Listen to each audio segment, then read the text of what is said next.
Bonjour tout le monde, Anne-Charlotte, autiste Asperger, toujours. Aujourd'hui, je voudrais parler du fait de parler ou pas de son autisme, du fait qu'on soit autiste. Euh, Est-ce qu'il faut le faire? Est-ce qu'il faut pas le faire? J'ai pas vraiment de réponse tranchée, hein, ça dépend de beaucoup de choses. C'est aussi très très personnel comme réflexion. J'imagine que certains ne veulent pas en parler. Faut respecter, attention, hein, ce genre de décision. D'autres, par contre, vont le revendiquer, voilà, vont être un petit peu plus ouverts là-dessus, enfin pas ouverts, mais plus loquaces en tout cas. Euh, Pourquoi on peut faire le choix d'en parler déjà? Déjà pour donner du corps à la chose, pour que l'autisme passe d'une idée abstraite à une personne concrète. Ça peut être une façon de faire exister la chose. C'est susciter des conversations, c'est des débats aussi, des échanges d'idées, des confrontations aussi, hein. Chacun peut avoir un point de vue assez différent et en parler, mettre ça sur le tapis, c'est une façon d'échanger là-dessus et euh, c'est aussi une façon de faire découvrir ce que l'on est vraiment à des personnes qui vont être ouvertes, à des personnes qui vont être curieuses.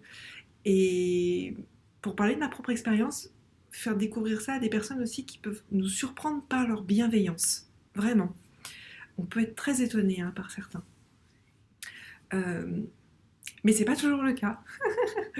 Euh, Parce qu'en parler, c'est aussi prendre des risques, vraiment. Le risque d'être obligé d'expliquer sans fin ce qu'est l'autisme, ce qu'est être autiste Asperger. Euh, Expliquer aussi sans fin comment ça se manifeste chez l'individu. Moi, quand je commence à parler, tout de suite, on me dit ah oui, mais c'est quoi qu'est-ce que tu ressens et tout. Alors, je commence à faire la liste des choses.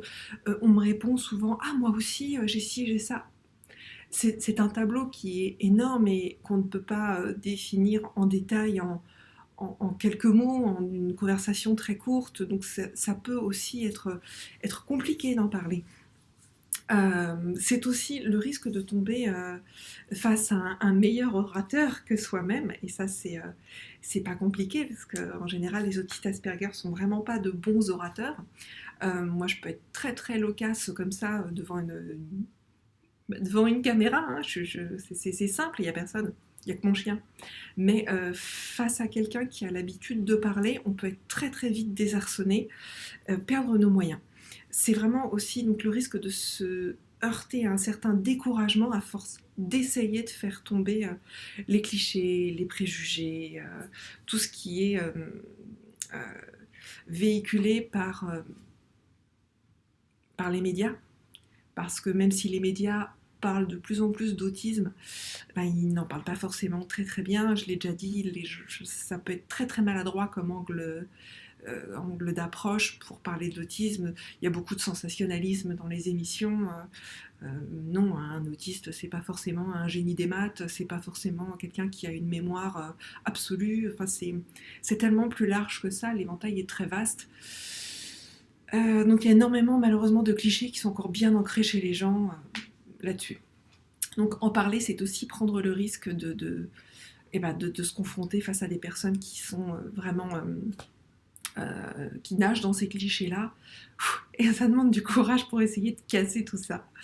Euh, mais quelque part aussi, pour parler toujours de ma propre expérience, je sais que chacun a une vue différente là-dessus. En parler aussi, c'est s'accepter. C'est voilà, le répéter. Je suis autiste. Je rappelle que j'ai été diagnostiquée l'année dernière. Donc c'est quand même, j'ai 40 ans, donc c'est quand même un truc qui a mis du temps à venir. Le mal-être était présent, mais ça, je ne savais pas pourquoi. Mais j'avais aussi plein de préjugés, j'étais pleine de clichés là-dessus. Donc le fait de me dire moi-même et d'en parler, de dire je suis autiste, permet d'intégrer la chose, de l'accepter, de s'accepter tel qu'on est, parce que c'est pas toujours évident. Euh, Déjà, pour ma part, accepter le fait d'être autiste, ça m'a permis de voir ma vie sous un autre angle, d'accepter du coup ma fatigue, comprendre pourquoi, comment, j'étais tout le temps crevée.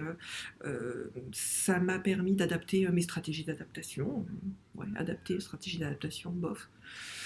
faut que je revoie mon vocabulaire, c'est pas grave. Voilà, c'est accepter d'être autiste, tout simplement. Je cherche plus forcément à discipliner mes différences, mais je les accepte et je ne cherche plus non plus forcément à rentrer dans le moule, mais je ne force pas non plus les gens autour de moi à s'adapter systématiquement à moi. Ça pareil, je l'ai déjà dit, je pense que chacun doit faire un pas vers l'autre, c'est important.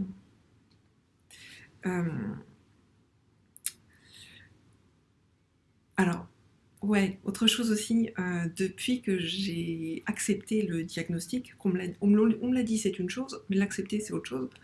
C'était la deuxième partie, tome 2. On me dit que j'ai changé. Mes proches, ma famille notamment, m'a dit « Oh, t'as changé en bien, hein, j'ai changé en bien. » Enfin, ça, c'est ce qu'on me dit. D'ailleurs, je pense que je vais avoir des commentaires de ma maman sous la vidéo à ce sujet. Mais voilà, donc dans mon cas, le fait d'avoir accepté, d'en parler, l'accepter, ça m'a fait changer. Bon, tant mieux, en bien, en positif. Je sais pas si ça va servir à quelqu'un, mais je le dis quand même. En tout cas, décider d'en parler ou pas, ça reste quelque chose de très très personnel. C'est quelque chose qui ne dépend que de soi-même, ça dépend de votre environnement, ça dépend de votre famille, ça dépend de peut-être votre thérapeute ou votre référent si vous en avez un. Chaque contexte est différent, on est tous uniques, on est aussi très bon juge de ce qui nous entoure, même si on est parfois dans le doute. Donc ça dépend de beaucoup de choses. Il faut surtout pas, faut respecter la décision des gens. Si vous avez une personne autiste dans votre entourage et vous lui dire mais tu devrais en parler à machin, machine, truc ou au repas de famille, tu devrais le dire. Non, non, non, si la personne a envie d'en parler, laissez-la choisir le moment qu'elle trouve opportun pour le faire. En tout cas, si quelqu'un se confie à vous, si quelqu'un vous dit un jour, vous annonce qu'elle est diagnostiquée autiste, je pense pouvoir dire que ça veut dire que cette personne a une immense confiance en vous. Parce que c'est quelque chose d'important que de révéler ça. C'est très intime. Donc dans ce cas-là, le top, c'est de pas juger, d'écouter. Et puis bah voilà, de partager les ressentis tout simplement. Salut tout le monde.